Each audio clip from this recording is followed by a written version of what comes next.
Welcome to my channel Sravanthi official. Good morning everyone. నేనైతే mothers day స్పెషల్గా మా mummy దగ్గరికి అయితే సర్ప్రైజ్ చేయడానికి వెళ్తున్నానండి. సో ఆ సర్ప్రైజ్ ఎలా ఉంటుందంటే ఏం లేదు, జస్ట్ సరదాగా కలుద్దామని వెళ్తున్నాను. ఓకేనా? మమ్మీ దగ్గరికి వెళ్ళాక మళ్ళీ మీట్ అవుతాను. బాయ్. ఆన్ ది వే నేను మా పిన్ని వాళ్ళ ఇంటికి కూడా వెళ్ళానండి. పిన్నికి కూడా విష్ చేశాను హ్యాపీ మదర్స్ డే అని. నాకు ఈ పిన్ని చాలా ఇష్టమండి. సో ఇలాగా మొత్తం మా 5 మదర్స్ని కూడా నేను మీట్ అయ్యాను. పెద్దమ్మ, పిన్నిలు అందరినీ కూడా మీట్ అయ్యి మమ్మీ వాళ్ళ ఇంటికి అయితే నేను స్టార్ట్ అయ్యాను. వెళ్తూ చూడండి వాతావరణం సడన్గా చేంజ్ అయ్యి ఎంత పెద్ద వర్షం అయితే స్టార్ట్ అయ్యిందో. ఈ వర్షంలో ఎక్కడికి వెళ్ళాలో తెలియక ఇంకా అస్సలు వెహికల్ వెళ్ళే అవకాశం కూడా లేదు. ఫోన్లో చాలా తక్కువ, కానీ చాలా పెద్ద వర్షం పడిందండి. ఫుల్ తడిచిపోయాం, తడుచుకుంటూనే వెళ్ళాం అనమాట. సో ఎక్కడ గ్యాప్ ఇవ్వలేదు. ఇంకా మొత్తానికైతే ఇంటికైతే చేరుకున్నాం. టెంపుల్ దగ్గర అయితే ఇలా ఆగామండి. కానీ వర్షం అయితే అసలు కంట్రోల్లోకి ఫుల్ తడిచిపోయి అమ్మ వాళ్ళ ఇంటికైతే రీచ్ అయ్యాము. ఇంకా అమ్మ వాళ్ళ ఇంటికి వెళ్ళాక చక్కగా లంచ్ చేసి వేడివేడిగా డీప్ డిస్కషన్ అయితే పెట్టామండి. తెల్లవారితే ఓట్ల ఎలక్షన్ పెట్టాము. ఇంకా ఇటువంటి డిస్కషన్ మీరే చంద్రబాబు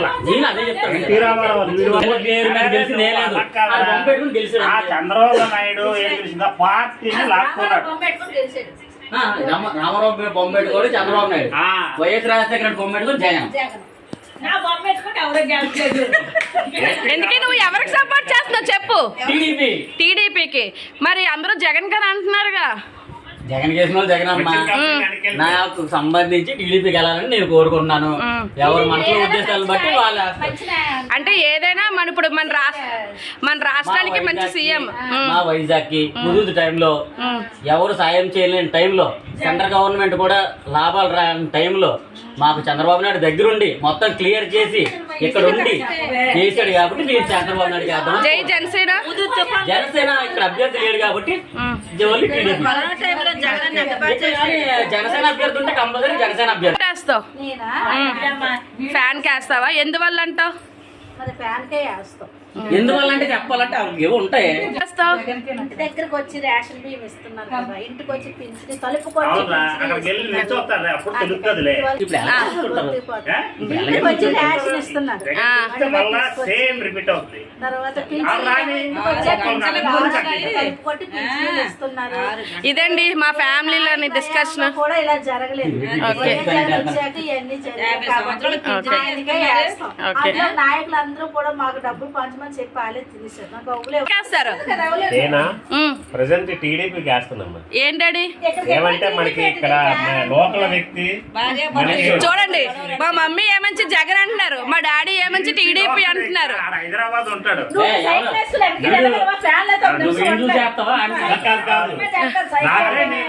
మన ఇంటి పక్కనే ఉన్న వ్యక్తి ఆయన గెలిపించడానికి ప్రయత్నిస్తాం. సో మీరైతే తెలుగుదేశానికి సపోర్ట్ చేస్తున్నారు. ఏపీ డెవలప్మెంట్ లేదు. మీరు ఫ్యాన్. రోడ్ బయట ఉంటది, గ్లాస్ అయితే సింక్ లో ఉంటది. అబ్బాబ్బాబ్బా మా పిండి ఇంకా డైలాగ్. పిండి నువ్వు ఎవరికి సపోర్ట్ చేస్తావు? నీ పెన్షన్ అది రమ్య ఎవరికి? టీడీపీ. ఫ్యాన్ గుర్తుకి నేను వేస్తాను. ఏమంటారు? ఎందుకంటే తెల్లవారు 6 గంటలకు డోర్ కొట్టి పింఛని ఇస్తున్నారు. మాకే శ్రమ లేకుండా మాకేమో రేషన్ ఇస్తున్నారు.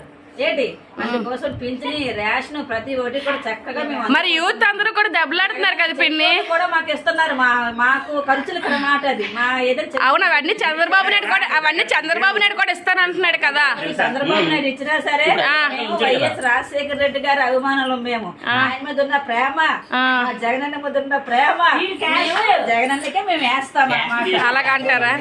ఏదైనా సరే మేము జగనన్నకే గెలిపిస్తాం. ఓకే, మీరు చెప్పండి. ఇప్పుడు జగన్ మీద ఫుల్ సపోర్ట్ జగన్ కేనా? మరి జగన్ వస్తే ఏం జరగవని అంటున్నారు యూత్ అందరూ. ఒక ఛాన్స్ ఇద్దాం అంటున్నారు చంద్రబాబు నాయుడుకి. 3 సార్లు పరిపాలించాడు కదా, చాలా రిటైర్మెంట్ అయి శుభ్రంగా మన వాళ్ళతో ఆడుకోవాలి. అలా అంటారా?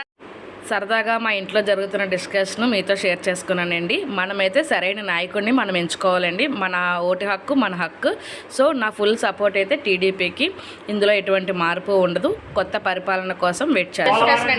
హస్బెండ్ జగన్ అని, వైఫ్ తెలుగుదేశం అని, లేదా తెలుగుదేశం హస్బెండ్ అయితే వైఫ్ ఏమంచి ఫ్యాన్ గుర్తు అని. చాలా డీప్ డిస్కషన్ అవుతుంది. ఇందులో ఎవరు గెలుస్తారో కూడా చెప్పలేము. వాళ్ళ నాన్నగారు చనిపోయినప్పుడు చాలా బాధపడుతుంది. జగనానికే ఓటు వేస్తాను, జగనన్నే రావాలి. ఆయన ఇంటింటికి అమర్నాథ్ 3,000 పెన్షన్ ఇస్తున్నారు, చెయ్యూకి డబ్బులు ఇస్తున్నారు. అవన్నీ కూడా చంద్రబాబు నాయుడు కూడా ఇస్తాను అంటున్నాడు కదా. ఊట్లైపోయాడు. లాస్ట్ టైం నాగిరెడ్డికి ఎంత జగన్ నాగిరెడ్డికి ఇచ్చిన బాబు. ఆయన కాదు. నాగిరెడ్డి ఆయనకి ఇవ్వడానికి లాస్ట్ లో జనాలు తెర మనిషి మోచి ఆ ఓపిక కూడా లేదు. నాగిరెడ్డి పెద్ద కొడుకు ఇచ్చుంటే నాగిరెడ్డి పెద్ద కొడుకు చాలా తిరిగి ఆడికి సంవత్సరం సీట్ అని ఆడికి తెలుసు ముందే. అమర్నాథ్కి క్యాన్సర్ చేస్తారు అనుకున్నారు. 2 సంవత్సరాలు కరోనా కోసం బయటికి రాలేదు.